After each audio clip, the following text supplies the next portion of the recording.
श्रीमद् भागवत गीता में श्री कृष्ण कर्म योग या कर्म योग की व्याख्या करते हैं। वे अर्जुन को समझाते हैं कि कोई भी व्यक्ति एक क्षण के लिए भी कर्म किए बिना नहीं रह सकता। अपने स्वभावगत गुणों से बंधे हुए सभी प्राणी हमेशा किसी न किसी कार्य में लिप्त रहते हैं। श्रेष्ठ वे लोग हैं जो कर्म योग का अभ्यास करते हैं और ब्रह्मा रूप से अपने उत्तरदायित्वों को पूरा करने के लिए लगन से काम करते रहते हैं, लेकिन आंतरिक रूप से वे उनसे अनासक्त रहते हैं। हालांकि पाखंडी लोग बाहरी रूप से त्याग प्रदर्शित करते हैं, लेकिन मन ही मन अपनी इंद्रियों के विषयों में लगे रहते हैं।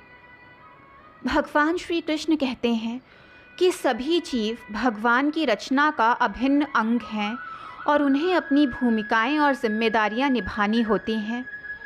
वेदों में स्वर्ग के देवताओं को प्रसन्न करने के लिए यज्ञ करने का निर्देश दिया गया है, जो बदले में भौतिक लाभ प्रदान करते हैं। इन यज्ञों से वर्षा होती है, जो पृथ्वी पर जीवन के निर्वाहन के लिए खाद्य अन्न उत्पादन में सहायता करती है। जो लोग केवल अपनी इंद्रियों के सुख के लिए जीते हैं और इस चक्र में अपनी जिम्मेदारी स्वीकार नहीं करते, वे पापी हैं और व्यर्थ जीवन जी रहे हैं। हालांकि भगवान कहते हैं कि जब कार्य या निर्धारित कर्तव्य भगवान के प्रति दायित्व के रूप में किए जाएं, तो उन्हें भी यज्ञ माना जाता है। फिर वे बताते हैं कि बाकी मानव जाति के विपरीत प्रबुद्ध आत्माएं अपनी शारीरिक जिम्मेदारियों को पूरा करने के लिए बाध्य नहीं हैं। वे आत्मज्ञान में स्थित होते हैं और आत्मा की उच्चतर जिम्मेदारियों को पूर्ण करते हैं। हालांकि वे अपने सामाजिक कर्तव्यों का परित्याग नहीं करते, क्योंकि इससे उन आम लोगों के मन में वैमनस्य पैदा हो सकता है, जो प्रेरणा के लिए उनसे प्रेरणा लेते हैं। इसीलिए बुद्धिमान व्यक्ति बिना किसी व्यक्तिगत उद्देश्य के केवल दूसरों के लिए अच्छे उदाहरण प्रस्तुत करने के लिए काम करना जारी रखते हैं।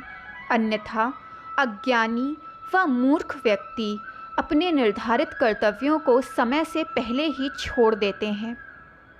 श्री कृष्ण ने प्रबुद्ध राजा जनक का एक ऐसा ही उदाहरण दिया है, जिन्होंने एक आदर्श राजा और पिता के रूप में अपने सांसारिक कर्तव्यों का निर्वहन किया था। फिर अर्जुन श्री कृष्ण से पूछते हैं कि लोग पाप क्यों करते हैं, चाहे वे ना चाहते हुए भी, मानो किसी बल के द्वारा। भगवान कृष्ण समझाते हैं कि केवल वासना ही पापी सर्वभक्षी शत्रु है। जिस प्रकार धुएं से ढकी हुई आग या धूल से ढका हुआ दर्पण, उसी प्रकार इच्छा व्यक्ति के ज्ञान को ढक लेती है और बुद्धि को भ्रमित कर देती है। अंत में श्री कृष्ण अर्जुन को सलाह देते हैं कि इंद्रियों, मन व बुद्धि को नियंत्रित करके व्यक्ति इच्छा नामक इस शत्रु को मार सकता है, जो पाप का प्रतीक है। अर्जुन ने कहा, हे जनार्दन, यदि आप ज्ञान को कर्म से श्रेष्ठ मानते हैं, तो फिर आप मुझे ये भयंकर युद्ध करने के लिए प्रेरित क्यों कर रहे हैं? आपकी अस्पष्ट सलाह से मेरी बुद्धि भ्रमित हो गई है। कृपा करके मुझे वो एक मार्ग सुझाइए जिससे मैं परम कल्याण को प्राप्त हो सकूं। श्री भगवान ने कहा, हे निष्पाप, आत्मज्ञान की ओर ले जाने वाले दो मार्ग मैंने तुम्हें पहले ही बता दिए। वो है ज्ञान का मार्ग, जो चिंतन की ओर प्रवृत्त है, उनके लिए, और कर्म का मार्ग, जो कर्म की ओर प्रवृत्त है। केवल कर्म से विरत रहने से ना तो कोई कर्म फलों से मुक्ति प्राप्त कर सकता है, ना ही केवल भौतिक त्याग से ज्ञान की पूर्णता प्राप्त होती है। ऐसा कोई नहीं है जो एक क्षण के लिए भी बिना कर्म किए रह पाए। वस्तुतः सभी प्राणी अपने अपने गुणों के कारण कर्म करने को बाध्य हैं। जो लोग बाहरी कर्मेंद्रियों को रोककर मन में इंद्रिय विषयों का चिंतन करते रहते हैं, वे निश्चय ही अपने को धोखा दे रहे हैं और उन्हें पाखंडी कहा जाता है।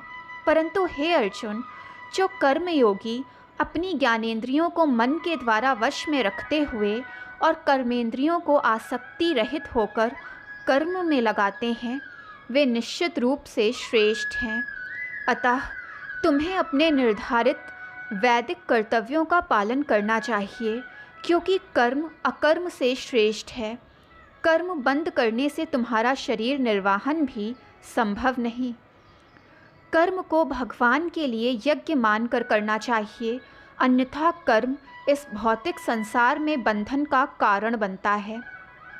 इसीलिए हे कुंती पुत्र, भगवान की संतुष्टि के लिए फल की आसक्ति से रहित होकर अपने नियत कर्मों का पालन करो। सृष्टि के आरंभ में ब्रह्मा ने कर्तव्यों के साथ मानव जाति का निर्माण किया और कहा, इन यज्ञों के प्रदर्शन में सफल हो जाओ, क्योंकि ये तुम्हें वो सब प्रदान करेंगे जो तुम प्राप्त करना चाहते हो। तुम्हारे बलिदान से स्वर्ग के देवता प्रसन्न होंगे और मनुष्यों तथा स्वर्ग के देवताओं के बीच सहयोग से सभी के लिए महान समृद्धि आएगी। यज्ञ से प्रसन्न होकर देवगण तुम्हें जीवन की सभी इच्छित वस्तुएं प्रदान करेंगे, किंतु जो लोग बिना अर्पण किए उन्हें दिए गए पदार्थ का उपभोग करते हैं, वे वास्तविकता में चोर हैं। जो अध्यात्म प्रधान मनुष्य पहले हवि में अर्पित अन्न खाते हैं, वे सब प्रकार के पापों से मुक्त हो जाते हैं, परंतु जो लोग अपने ही आनंद के लिए भोजन पकाते हैं, वो पाप ही खाते हैं। सभी जीव अन्न पर निर्भर रहते हैं और अन्न वर्षा से उत्पन्न होता है। वर्षा यज्ञ करने से होती है और यज्ञ निर्धारित कर्तव्यों के पालन से उत्पन्न होता है। वेदों में मानव के कर्तव्यों का वर्णन किया गया है और वेदों को भगवान ने स्वयं प्रकट किया है। इसीलिए सर्वव्यापी भगवान यज्ञों में सदैव विद्यमान रहते हैं। हे पार्थ, जो लोग वेदों द्वारा स्थापित यज्ञ के चक्र में अपने उत्तरदायित्व को स्वीकार नहीं करते, वो पापी हैं। वो केवल अपनी इंद्रियों के सुख के लिए जी रहे हैं, उनका जीवन व्यर्थ है। परंतु जो लोग आत्मा में ही आनंदित रहते हैं, जो आत्मा में ही प्रकाशित और पूर्णतया संतुष्ट हैं, उनके लिए कहीं कोई कर्तव्य नहीं। ऐसे आत्म साक्षात्कार प्राप्त आत्माओं को अपने कर्तव्यों का निर्वहन करने या उनका त्याग करने में ना तो कुछ लाभ मिलता है और ना कुछ हानि होती है। ना ही उन्हें अपने स्वार्थ की पूर्ति के लिए अन्य जीवों पर निर्भर रहने की आवश्यकता है। अतएव आसक्ति का त्याग करके कर्तव्य समझकर कर्म करो, क्योंकि फल की आसक्ति किए बिना कर्म करने से मनुष्य पर ब्रह्म को प्राप्त होता है। राजा जनक आदि ने अपने निर्धारित कर्तव्यों का पालन करके सिद्धि प्राप्त की। आपको भी अपने कर्तव्यों का पालन करके संसार के कल्याण के लिए आदर्श प्रस्तुत करने चाहिए। महान व्यक्ति जो कार्य करते हैं, सामान्य लोग उनका अनुसरण करते हैं। वे जो आदर्श स्थापित करते हैं, उनका अनुसरण समस्त संसार करता है। हे पार्थ, तीनों लोकों में मेरे लिए कोई भी कर्तव्य नहीं है, ना ही मुझे कुछ प्राप्त करना है, फिर भी मैं नियत कर्मों में लगा हुआ हूँ।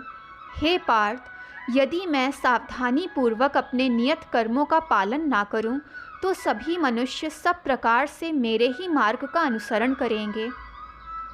यदि मैं नियत कर्म करना ही छोड़ दूं, तो ये सभी लोक नष्ट हो जाएंगे। मैं उस कोलाहल के लिए जिम्मेदार बन जाऊंगा और इस प्रकार मानव जाति की शांति भंग हो जाएगी। हे भरतवंशी, जिस प्रकार अज्ञानी लोग फल की आसक्ति के साथ अपने कर्तव्यों का पालन करते हैं, उसी प्रकार बुद्धिमानों को भी सही मार्ग पर लाने के लिए आसक्ति रहित होकर कर्म करने चाहिए। बुद्धिमानों को चाहिए कि वे सकाम कर्मों में आसक्त अज्ञानी लोगों को कर्म करने से रोककर उनकी बुद्धि में विभेद उत्पन्न ना करें, अपितु उन्हें अपने कर्तव्यों का ज्ञानपूर्वक पालन करते हुए अज्ञानी लोगों को भी अपने नियत कर्तव्यों का पालन करने के लिए प्रेरित करना चाहिए। सभी कार्य प्रकृति के 3 गुणों द्वारा संपन्न होते हैं, किंतु अज्ञानतावश आत्मा शरीर के साथ मिथ्या तदात्म्य स्थापित करके स्वयं को कर्ता समझती है। हे महाबाहु अर्जुन, ज्ञानी पुरुष आत्मा को गुणों और कर्मों से पृथक पहचानते हैं। वो जानते हैं कि केवल गुण ही गुणों के बीच विचरण करते हैं, इसीलिए वे उनमें नहीं फंसते।